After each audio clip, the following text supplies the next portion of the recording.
जय Hind friends, yes I am back another एक commerce related career explain करने के लिए या करियर समझ के लेने के लिए। आज हम जो टॉपिक देखने वाले हैं वो मोस्टली रिलेटेड है इन्वेस्टमेंट से एंड फाइनेंस से। बट इसके लिए एक प्रॉपर आपको इन्वेस्टमेंट बैंकिंग या फाइनेंस रिलेटेड कोर्सेज करने हैं या उसके अलावा भी कोई और ऑप्शन है जो हाईली डिमांड में है, बहुत ज़्यादा स्कोप रखता है, वो देखने वाले हैं। Hi, this is Saima Shaikh, a certified career counsellor.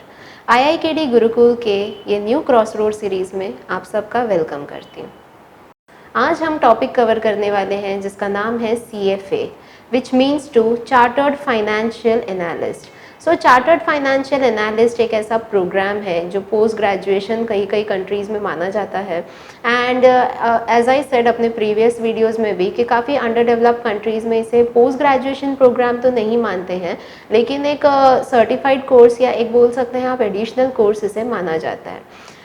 काफ़ी इंटरलिंक्ड है ये टर्म, जैसे CFA है, CA है, CS है, CMA है, लेकिन इनके अलग जो जॉब रोल्स हैं या जो रिस्पॉन्सिबिलिटीज़ हैं वो काफ़ी अलग अलग है और अपना ही एक अलग प्रोफेशनल आइडेंटिटी रखता है। CFA बेसिकली एक US बेस्ड अगेन डिग्री या कोर्स है जो यहाँ पे इंडिया में अभी फ़िलहाल बहुत ज़्यादा स्कोप दिखा रहा है, बहुत ज़्यादा डिमांड में भी है। एंड ये आप अगर करते हो तो इन रिटर्न्स आप एक अच्छा रेम्यूनरेशन अर्न कर सकते हो। Basically CFA investment and financial management programme होता है जो CFA इंस्टीट्यूट ही प्रोवाइड करता है। Very easy to understand, CFA करना है तो CFA इंस्टीट्यूट है, इनका एक अपना अलग इंस्टीट्यूट है, US बेस्ड है। और ये एक आइडियल करियर है जो इन्वेस्टमेंट एंड फाइनेंस में काम करना चाहते हैं। हाईएस्ट लेवल्स ऑफ एग्ज़ाम्स होते हैं इसमें एंड इंटरनेशनल क्वालिफिकेशन आपको इसमें मिलती है विच इज़ ग्लोबली रिकॉग्नाइज्ड। मतलब सिर्फ इंडिया में ही नहीं बट आउटर इंडिया में भी ये रिकॉग्नाइज्ड है, ग्लोबली रिकॉग्नाइज्ड। नाउ एक चार्टर होल्डर सर्टिफिकेशन, CFA का सर्टिफिकेशन लेने के लिए आपको क्या क्या करना पड़ेगा। बेसिकली अगर आपका 12th हुआ है तो भी आप इसके लिए जा सकते हो, बट कंपलसरी है या मैंडेटरी है कि आपका ग्रेजुएशन भी हुआ होना चाहिए। चार्टर होल्डर सर्टिफिकेट पाने के लिए यानी CFA का सर्टिफिकेट पाने के लिए आपको कंपलसरी है कि 3 लेवल ऑफ एग्ज़ाम्स होते हैं इसके, लेवल 1, 2 एंड 3, वो आपको कंप्लीट करने होंगे, उसमें स्कोर करना होगा एंड 4000 आवर्स ऑफ वर्किंग या may be 4 years of working experience किसी रेप्यूटेड इंस्टीट्यूट या ऑर्गेनाइजेशन से आप शो कर सकते हो। नाउ इसमें जो 3 लेवल्स हैं सब्जेक्ट वाइज भी हम उसको देखेंगे। अब इसका जो लेवल 1 है वो आपका 10+2 होने के बाद ही आप शुरू कर सकते हो। लेवल 1 होने के बाद आप लेवल 2 के लिए जाओगे, बट लेवल 2 आप करते करते ग्रेजुएशन भी कंपलसरी है, क्योंकि ग्रेजुएशन की डिग्री भी कंपलसरी है, तो ग्रेजुएशन के साथ भी आप ये कर सकते हो। सिर्फ इसका लेवल 1 है जो आप 10+2 में कर सकते हो। बाकी 6 मंथ्स का इसमें गैप भी होता है कि 6 मंथ कंपलसरी है, आप उसको बैक टू बैक नहीं दे सकते। लेवल 1 के सब्जेक्ट्स 10 पेपर्स ईच होते हैं। ड्यूरेशन अराउंड आप पकड़ के चलो 2 से 3 साल एवरेज लगता है इसके लिए।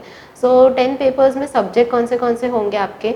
सबसे पहले तो आता है ethical and professional standards, quantitative method यानी some amount of maths, economics, financial statement analysis, corporate finance, equity investment, fixed income, derivatives, alternative incomes, investments and portfolio management and wealth planning. इस तरह के आपको 10 सब्जेक्ट्स मिल जाते हैं।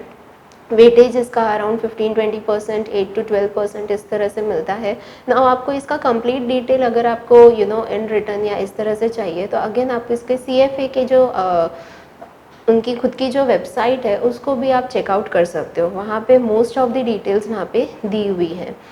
Again level 2 के लिए भी सब्जेक्ट्स आपके सिमिलर ही हैं, मोस्टली सिर्फ थोड़ा आगे पीछे हो जाते हैं। जैसे अगेन फिक्स्ड इनकम है, डेरिवेटिव्स हैं, ऑल्टरनेटिव इन्वेस्टमेंट है, portfolio management and wealth planning, ethical and professional standards, quantitative methods, economics, financial statement analysis, corporate finance and equity investment. यहाँ पे कॉर्पोरेट फाइनेंस आपका ऐड हो जाता है। Again level 3 ethical and professional standards, quantitative methods, economics, financial statement analysis, corporate finance, equity investment, derivatives, alternative investment, fixed income, and again portfolio management and wealth planning. तो इस तरह से level 1, 2 and 3 है, 10 papers each consisting है। यहाँ पे आपको again एक गुड न्यूज़ ये है कि इसमें कोई नेगेटिव मार्किंग नहीं है, तो नेगेटिव मार्किंग नहीं है इसलिए आप ज़्यादा से ज़्यादा अटेम्प्ट कर सकते हो। आपके पास अगेन वो अगर गट फीलिंग है कि आपको ये आंसर ठीक लग रहा है और आप सच में उसको टिक करते हो और वो सच में सही निकलता है, तो उस तरह की अगर आपकी गट फीलिंग स्ट्रांग है तो डेफिनेटली आप इसमें स्कोर कर सकते हो एंड ट्राई कर सकते हो। आपका प्लानिंग या आपको जैसे लगता है कि ये सही होना चाहिए आंसर, वैसे आप लगा सकते हो, no negative marking. Now India में CFA किस तरह से काम कर सकते हैं?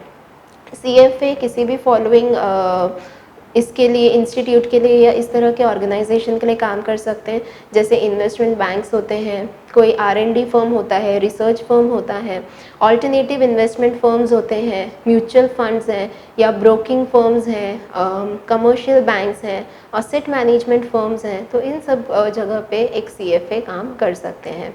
अगेन ये जो लिस्ट है वो नॉन एग्जॉस्टिव है, यानी बहुत सारे लिस्ट इसके अंदर बहुत सारे टर्म्स और भी आ जाते हैं। आपका जो वर्क प्रोफाइल होगा वो जैसे आप इवैल्यूएटिंग और अप्लाइंग फाइनेंशियल, इकोनॉमिक और स्टैटिस्टिकल डेटा, इस statistical data, economic data, financial data को इवैल्यूएट करना, अप्लाई करना, उसका एनालिसिस निकालना, ये सब आपका पार्ट होगा। इन्वेस्टमेंट का डिसीजन मेकिंग प्रोसेस लेना, सुपरवाइजिंग करना, जो इस तरह के एक्टिविटीज़ करते हैं, सिखाते हैं, उनको सुपरवाइज करना, ये सब आपके जॉब रोल में आ जाता है। CFA को बहुत ऐसी कौन सी इंडस्ट्रीज़ हैं जो बहुत हाईली रिक्रूट करते हैं CFA को, तो यहाँ पे मैं आपको बता सकती हूँ JP मॉर्गन है, मॉर्गन स्टैनली है, बार्कलेज है, KPMG, Deloitte, PwC, EY and India bulls, इस तरह के ऑर्गेनाइजेशंस हैं, रेप्यूटेड फर्म हैं जो CFA को हाईली रिक्रूट करते हैं। So overall CFA level wise होता है ना। आपको मैं फ़ीस बता दूंगी, अराउंड इसका जो फ़ीस आप चेक करोगे वो आपको USD में मिलेगा। सो अगेन इसका जो फ़ीस है वो भी आपको standard, late and like early bird, standard and late, इस तरह से होता है। जितने भी अपने US बेस्ड कोर्स है वहाँ पे आपको फ़ीस में इस तरह से मिलेगा कि आप अर्ली बर्ड हो, जल्दी डिसीजन लेके स्टार्ट करते हो तो उसका फ़ीस अलग है, स्टैंडर्ड है एंड एक लेट फीस होता है। लेवल 1 में इसका फ़ीस जो है इंडिया में समवॉट अराउंड 33,000 है, सिर्फ रजिस्ट्रेशन का, एनरोलमेंट का। देन अराउंड 52,000 55,000 है अर्ली रजिस्ट्रेशन फ़ी। स्टैंडर्ड फ़ी के अराउंड देखोगे तो अराउंड अगेन 65-63 के अराउंड जाता है, एंड लेट फ़ी के अराउंड जाओगे तो 74,000 75,000 के अराउंड जाता है। एक CFA क्या क्या करता है या क्या एग्जैक्ट जॉब रोल उसके होते हैं? सो कंडक्टिंग दी ऑडिट्स या फाइनेंशियल मैनेजमेंट देखना, रिपोर्टिंग करना, टैक्सेशन इश्यूज हैंडल करना, बिजनेस रिकवरी देखना, इंसॉल्वेंसी या अकाउंटेंसी से रिलेटेड काम होता है। CFA लेवल 1 का enrolment fee around as I said कि 450 USD है, यानी नियरली अराउंड 33,000 इसका जो मैंने आपको ऑलरेडी बता दिया है। ओके, नाउ इसके जो लेवल है या नंबर ऑफ क्वेश्चंस है, तो CFA का लेवल 1 है जहाँ पे आपको 240 नंबर ऑफ क्वेश्चंस मिलते हैं। मल्टीपल चॉइस ही होगा इसका, एंड इसका ड्यूरेशन आपको अराउंड 6 आवर्स मिलता है क्योंकि 10 सब्जेक्ट्स हैं।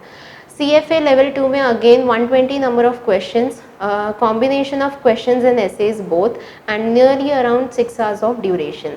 CFA लेवल 3 में 120 number of questions again, but यहाँ पे आपको मल्टीपल चॉइस या कॉम्बिनेशन नहीं है, it's only about essay which is nearly around 6 hours of duration. So again यहाँ पे आपका स्टार्टिंग सैलरी क्या हो सकता है, इतना कुछ आप अगर करोगे पढ़ोगे तो आपको स्टार्टिंग रेम्युनरेशन क्या मिल सकता है। नाउ ये आपके कम्प्लीटली अगेन इंटरव्यू पे डिपेंड करता है, आपका स्किल्स देखा जाएगा, आपका नॉलेज, आपका अपडेशन देखा जाएगा। बट आई कैन से कि कोई लोकल या कोई MSME के अंडर रजिस्टर्ड कंपनी में भी आप स्टार्ट करते हो एज अ करियर CFA, तो आप 4 to 6 lakhs का स्टार्टिंग पैकेज ले सकते हो। कुछ ह्यूज कंपनी, कुछ रेप्यूटेड कंपनी है जैसे टाटा जो 15 से 20 लाख आपको देती है पर एनम, डिलॉयट है जो 14 to 30 lakhs देती है, Aditya Sun Life again 13 to 25 lakhs, and SBI bank which is 6 to 17 lakhs। After CFA आप प्राइवेट फर्म में तो जॉब कर सकते हो, प्राइवेट में तो अपना अच्छी पोजीशन आप खुद का बना सकते हो। बट अगर अंडर गवर्नमेंट आपको सर्व करना है, गवर्नमेंट जॉब चाहिए, तो डेफिनेटली यहाँ पे भी आप कर सकते हो। बहुत सारे बैंकिंग बॉडीज़ हैं जहाँ पे आप अप्लाई कर सकते हो, स्पेशल पोजीशंस ले सकते हो, बिकॉज आपका प्रोफेशनल कोर्स हो चुका है। सो आई होप फ्रेंड्स कि आज का मैंने ये जो टॉपिक है CFA का वो आपके लिए इन डिटेल में कवर किया होगा। कुछ एक आध दो सब सेक्शंस रह गए होंगे तो डेफिनेटली मैं उम्मीद करती हूँ कि आप उसको कमेंट सेक्शन में मेंशन करोगे, सो हम वो उसे वहीं पे रिजॉल्व कर सकें। आने वाले इसी तरह हमारे काफ़ी वीडियोस हैं, अलग अलग करियर से रिलेटेड हैं। अप्रॉक्स हमने मोर देन 250 करियर्स शॉर्टलिस्ट किए हैं, जिसके ऊपर इन फ्यूचर आप वीडियोस देख सकते हो। हर वेडनेसडे एंड हर सैटरडे क्रॉसरोड के हमारे एपिसोड्स अपडेट होते रहते हैं। एवरी वेडनेसडे आप मराठी में देख सकते हो एंड एवरी सैटरडे आप इंग्लिश हिंदी के कॉम्बिनेशन में, जैसे आपने ये देखा है वैसे देख सकते हो। ऑल्सो आई होप कि हमारा जो लास्ट वीडियो था हमारे संजीव सर के तरफ से वो वीडियो था आपके लिए, वो आपने देखा होगा। इफ़ नॉट येट देन आज मैं उसका टॉपिक रिवील नहीं करूँगी, आप खुद वो चेक कर लीजिए। आपको डिस्क्रिप्शन बॉक्स में या आई बटन पे आपको वो टॉपिक मिल जाएगा। Thank you very much. This is Saima Shaikh signing of.